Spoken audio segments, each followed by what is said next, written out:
Kylie. I worked in specialized programs and with families to help them help their special family member reach their best potential and live with as much independence as they can in their homes and communities. Hi, I'm Brielle, and I'm a mom just trying to do my best with my own special kids. And this is Jacob. Jacob is my 15-year-old special boy. Hi, my name is Kira, and I'm Jacob's younger sister. Hi, my name is Brielle, and I'm Jacob's younger brother. And I'm Greg, Jacob's dad. When I first realized that Jacob was going to have difficulties learning and developing throughout his life, I found it very overwhelming and I didn't know what to do. I found accessing information really difficult, and specialized professionals were often overscheduled and very expensive to access. So my friend Kylie and I decided to start a series of videos to help people just like us to help their special people be the best that they possibly can and function the best that they possibly can.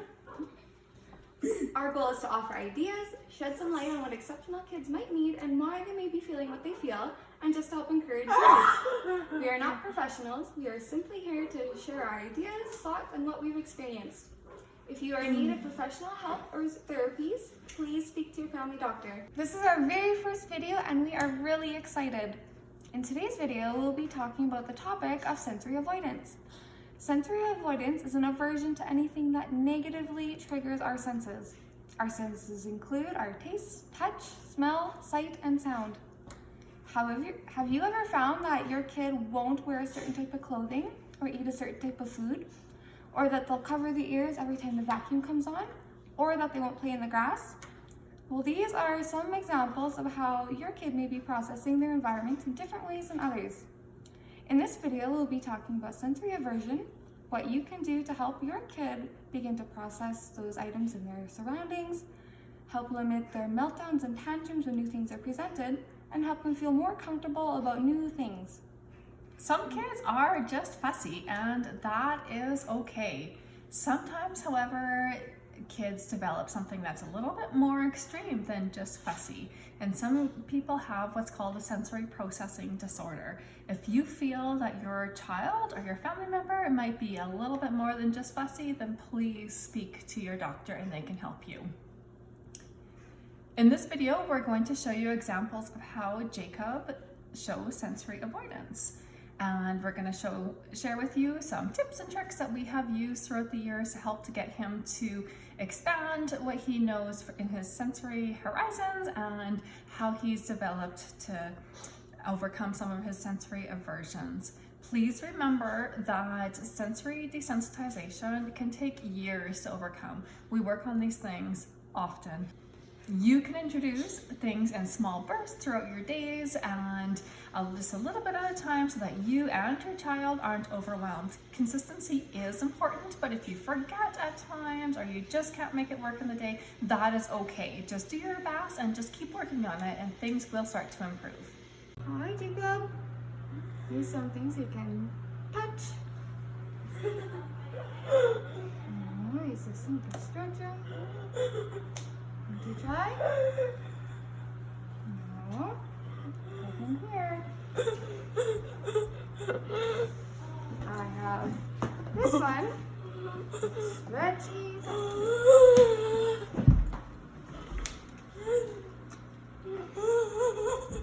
No, not that one.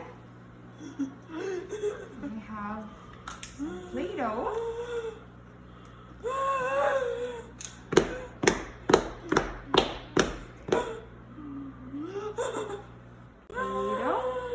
And a stretchy toy. Ooh.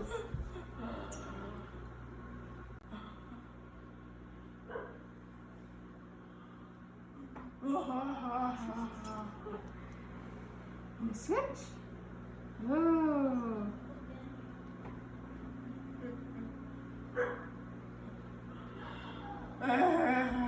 This one.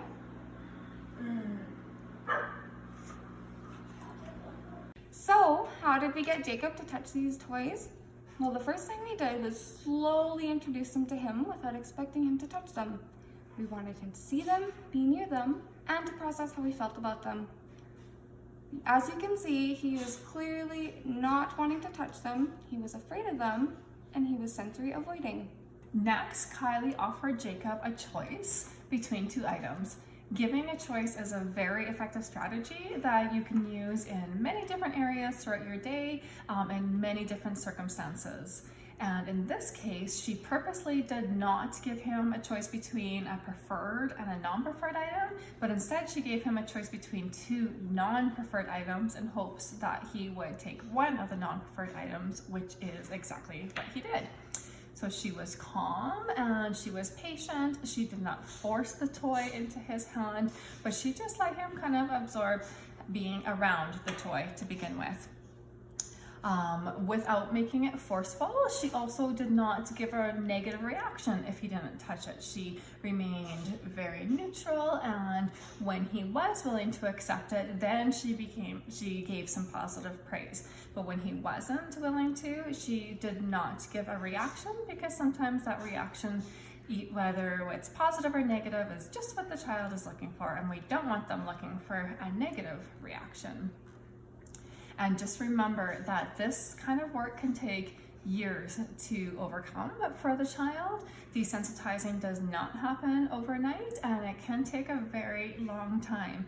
But just when you think that it's not going to work anymore, then things seem to all of a sudden start to turn the corner. And just check out this next clip to see what happened later that night. What did you find?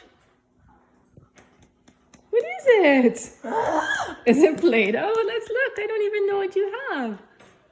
It is. Oh, look at that. It's squishy. Can you squish?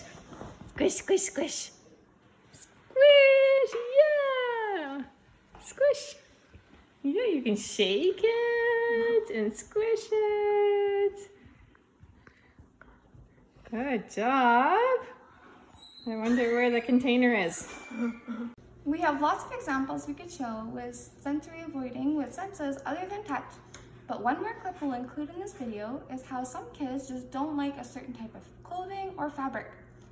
Jacob initially did not want to put on the shirt that we chose for him, but after being given a choice between two shirts, he was happy to put on the one that he chose. Oh, Jacob, we're gonna put a shirt on.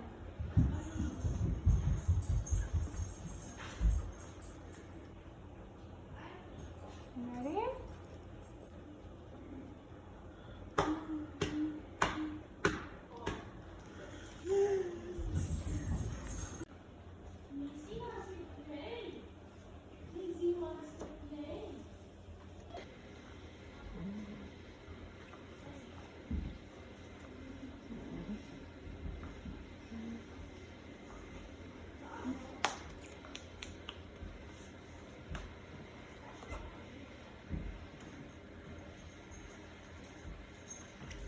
Is that better? Yeah. Thanks for watching! That's all we have for today. We really hope we've helped you try some new strategies that work for us. Please like and subscribe, and don't forget to turn on that notification bell to stay up to date with our most recent videos. Remember, you're doing awesome. Keep up the good work. See you next time!